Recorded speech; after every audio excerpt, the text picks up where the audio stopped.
Hello dear students, welcome back to the channel. আজি আমি এইটো ভিডিঅ'ত কৰিম ক্লাছ 10 গণিত 3.2 MCQ কেটা ওকে ইয়াৰ আগৰ ভিডিঅ'লৈকে আমি কোৱেশ্চন নম্বৰ 4 লৈকে আমি গোটেইখিনি সলভ কৰিলো আজি আমি কোৱেশ্চন নম্বৰ 5 আৰু ইয়াৰ বাকি যিবিলাক MCQ আছে সেই MCQ বোৰ আমি ভালকৈ ডিটেইলছত চাম ওকে তো ইয়াৰ আমি যদি চাম প্ৰশ্নটো কি কৈছে 5 নম্বৰত তলত উল্লেখ কৰা দুটা চলকযুক্ত ৰৈখিক সমীকৰণৰ জোৰটো বিবেচনা কৰা ওকে এতিয়া বিকল্পবোৰৰ পৰা শুদ্ধ উত্তৰটো বাছি উলিয়াব লাগে ওকে তো আমাক দিয়া আছে দুটা সমীকৰণ এটা দিয়া আছে আমাক 2x = y আৰু এটা দিয়া আছে -5x + 2y - 3 = 0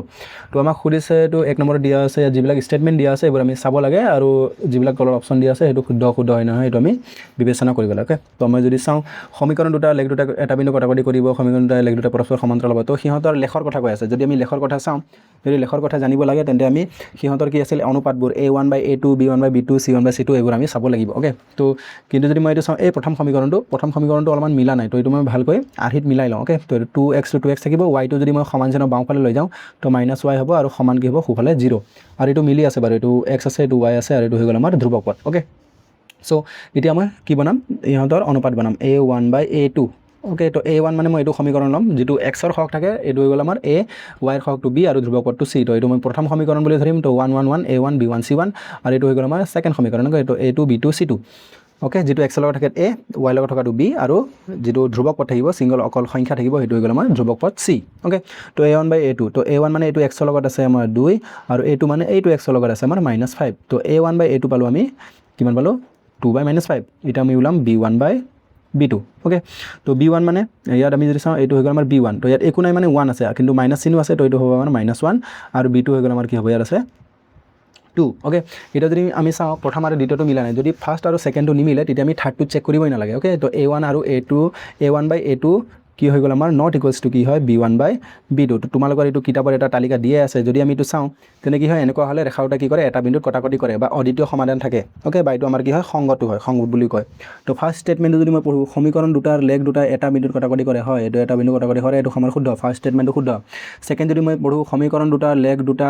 পৰস্পৰ সমান্তৰাল এটো সমান্তৰাল নহয় কটাকটি কৰে সমান্তৰাল হলে এনেকুৱা থাকিব তো এটো আমাৰ সেকেন্ড স্টেটমেন্টটো ফলস যদি থাৰ্ডটো চাও সমীকৰণৰ লেখ দুটা মিলি যায় এটো মিলিও না যায় মিলি গলে কি হয় গুটেকেটা সমান হ'ব লাগিব a1/a2 b1/b2 c1/c2 গুটেখিনি মিলিব লাগিব আৰু যদি লাষ্ট স্টেটমেন্টটো পঢ়ো সমীকৰণ দুটাৰ এটা অদ্বিতীয় সমাধান আছে হয় এটো কি হয় অদ্বিতীয় সমাধান আছে যদি বিন্দুটা এটা বিন্দু কটাকটি কৰে তেন্তে অদ্বিতীয় সমাধান থাকিব মানে আমাৰ ফাৰ্স্ট স্টেটমেন্ট আৰু লাষ্ট স্টেটমেন্টটো সমান শুদ্ধ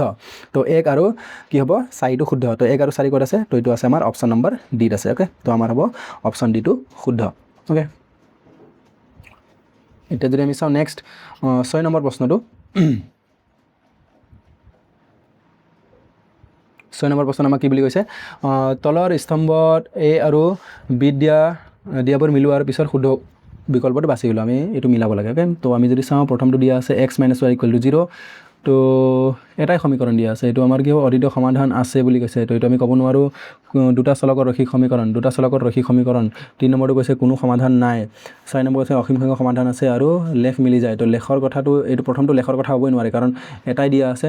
লেখ হ'ব পাৰে কিন্তু মিলি যোৱাৰ কথা হ'ব নোৱাৰে কাৰণ দুটা লেখ হ'ব লাগিব কোনো সমাধান নাই তো নহব দুটা চলকটো ৰৈখিক সমীকৰণ তো এটো মিলিব আমাৰ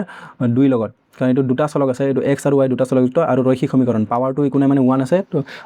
ৰৈখিক মানে পাৱাৰ 1 হয় হাইয়েস্ট পাৱাৰ 1 বা একো নাই তো আমাৰ a টো মিলিব 2 লগত তো a টো 2 লগত মিলা কোনটো অপচন আছে তো এইটো a অপচনটো আছে b অপচনটো আছে তো বাকিখিনি আমি নাচাও আৰু এতিয়া ওকে তেনেকৈ কৰিব লাগে তো এতিয়া আমি যদি চাও b টো চাও এতিয়া b টো আৰু এটো b টো যদি আমি চাও এটো কি দিয়া আছে 2x 3y = 5 এটো x - y = 1 তো ইয়াৰ আমি কি বনাম এতিয়া কি বুলি কয় অনুপাতটো বনাই চাম তো আমি a1/a2 চাম তো যদি চাও a1 মানে হৈ গ'ল x আৰু a2 মানে 1 তো 2/1 সৰি x ৰ লগত 2 আছে তো 2 হ'ব a1 2 a2 1 যদি আমি চাও b1 - 3 তো b1/b2 তো b1 মানে -3 আৰু b2 মানে হৈ গ'ল ইফালে মানে -1 তো এৰ হ'ব আমাৰ -1 তো -1 কাটি যাব এটো হ'ব আমাৰ 3/1 তো এই দুটা মিলিছে নে নাই মিলা ওকে তো নিমিলিলে আমাৰ কি হয় অদ্বিতীয় সমাধান থাকে ওকে তো এটো আমাৰ হ'ব অদ্বিতীয় সমাধান আছে তো b2 মিলিব 1 লগত তো b2 মিলিব 1 লগত তো এটো শুদ্ধ হৈ আছে তো এইটো আমাৰ মিলা নাই তো এইটো ঠিকে মিলি আছে কিন্তু b2 মিলা নাই তো আৰু এনেকুৱা অপচন নাই মানে এটো শুদ্ধ হ'ব তো শেষৰ দুটাটো নহয় তো এটো নহয় তেনে আমাৰ কি হ'ব অপচন এটো শুদ্ধ তো আমি বাকিবিলাক এনেকৈ চেক কৰিবই নালাগে আৰু তেন্তে আমাৰ কি হ'ব অপচন এটো শুদ্ধ তো আমাৰ 6 নম্বৰ হ'ব অপচন এ ওকে তো এনেকৈ আমি পৰীক্ষা কৰিব লাগিব, বাকীবোৰ আমি চাই থাকিব নালাগে। তো 7 নম্বৰটো দিয়া আছে, যদি আমাক কি কৈছে x,4 বিন্দুটোৱে, এইটো আমাক বিন্দুৰ কি হয়, এইটো x স্থানাংক, এইটো y স্থানাংক, এইটো x ৰ মান, এইটো y ৰ মান, বিন্দুটোৱে যদি এই সমীকৰণটো যদি সিদ্ধ কৰে মানে ইয়াত যিবিলাক x y ৰ মান দিয়া আছে, যদি মই ইয়াত x y মানটো পাতি দিওঁ তেনে বাওঁফাল আৰু সোঁফালটো কি হ'ব, সমান হ'ব। এইটোৱে কৈছে সমীকৰণটো যদি সিদ্ধ কৰে তেন্তে x ৰ মান কি হ'ব। তো যদি আমি চাওঁ সমীকৰণটো কি দিয়া আছে 3x + y সমান আমাক দিয়া আছে 19 এতিয়া আমাক ইয়াত প্ৰথমটো দিয়া আছে x ৰ মানটো x আছে, y ৰ মানটো কি আছে 4, তো y ৰ মান মই 4 পাতিম। তো 3x মানে 3x, কাৰণ x ৰ ঠাইত x আছিলে নহয় জানো, আৰু y মানে কিমান হয় 4, আৰু সমান কিমান হ'ব 19। তাত কি হৈ যাব 3x সমান, তো 4টো ইফালে যোগ হৈ আছে, সোঁফালে গ'লে বিয়োগ হ'ব, 19ৰ পৰা 4 গ'লে আমি কিমান লিখিব পাৰোঁ 15, তো থাকি যাব আমাৰ 15। এতিয়া 3টো x ৰ লগত পূৰণ হৈ আছে, সোঁফালে আহিলে আমাৰ কি হ'ব হৰণ হ'ব, তো 3ৰে 15ক আমি এটা কি কৰিম কাটি দিম, 5 3 × 15, অ'কে। 3টো ইফালে তলত গুচি গ'ল, এতিয়া 3ৰে 5 কাটি দিলোঁ, 15 কাটি দিলোঁ 5 বাৰ, তেন্তে আমাৰ কি হ'ব অপশ্যন নম্বৰ বি, তেন্তে x ৰ মান কিমান পালোঁ আমি 5, অ'কে। ইয়াৰ পিছত 8 নম্বৰ কৈছে আমাক এইটো 2x - 4y = 10, আৰু এটা দিয়া আছে kx + 8y = 10 দিয়া আছে, তেনে কেৰ কি মানৰ বাবে জোৰটোৰ অসীম সংখ্যক সমাধান থাকিব। তো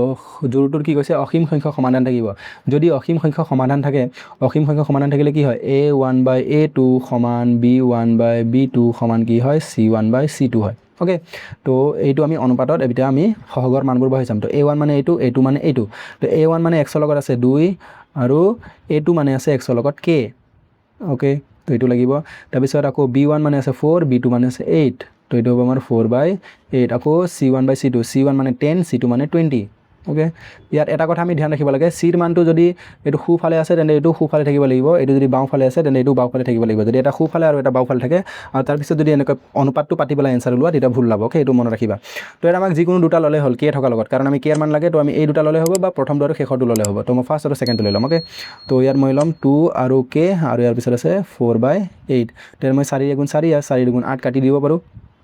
এনেকৈ সমান চিহ্ন দুইফালে ভগ্নাংশ থাকিলে বতৰ পূৰণ হয়, ওপৰটো তলত আৰু তলৰটো ওপৰৰ লগত পূৰণ হয়। তো k আৰু ওপৰৰ 1 পূৰণ হ'ব, k × k, এইফালে 2 আৰু ওপৰৰ তলৰ 2 পূৰণ হ'ব, 2 × 4, তো k ৰ মান আমি কিমান পালোঁ 4, তেনে অপশ্যনত আছেনে 4, সেইটো আছে আমাৰ অপশ্যন নম্বৰ এত আছে, অ'কে। তো আমাৰ হ'ব অপশ্যন এটো শুদ্ধ। তো ইয়াৰ লগতে আমাৰ কি হ'ল 3 পইণ্টৰ যিমানকেইটা প্ৰশ্ন আছিল গোটেইখিনি শেষ হ'ল। ইয়াৰ পাছৰ ভিডিঅ'ত আমি